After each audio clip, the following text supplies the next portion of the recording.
اعوذ باللہ من الشیطان الرجیم بسم اللہ الرحمن الرحیم اللہم صلی علی محمد و آل محمد۔ آج ہم جانیں گے کہ نماز کی ہر رکعت میں ایک رکوع اور 2 سجدے کیوں ہوتے ہیں۔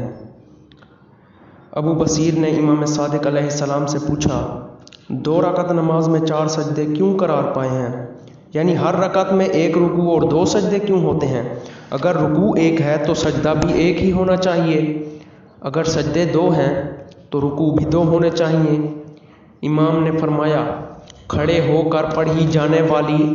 1 رکعت نماز بیٹھ کر پڑھی جانے والی 2 رکعت کے برابر ہے، اور سجدہ بیٹھ کر کیا جاتا ہے، اسی لیے 2 رکعت نماز میں 4 سجدے ہیں، اور رکوع کھڑے ہو کر کیا جاتا ہے، اسی لیے ہر رکعت میں 1 رکوع ہے۔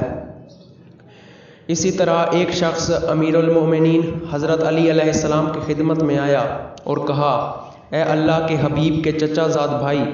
میں آپ سے معلوم کرنا چاہتا ہوں کہ پہلے سجدے کے کیا معنی ہے اور اس کا کیا راز ہے۔ آپ نے فرمایا سجدہ کا راز یہ ہے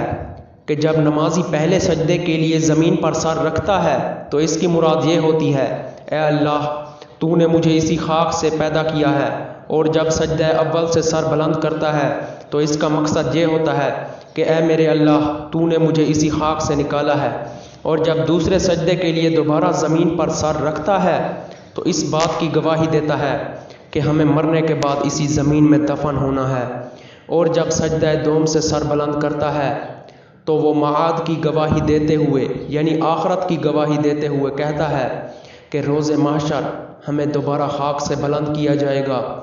جیسا کہ خداوند متعال قرآن مجید میں ارشاد فرماتا ہے اسی زمین سے ہم نے تمہیں پیدا کیا ہے اور اسی میں پلٹا کر لے جائیں گے اور پھر دوبارہ اسی سے نکالیں گے۔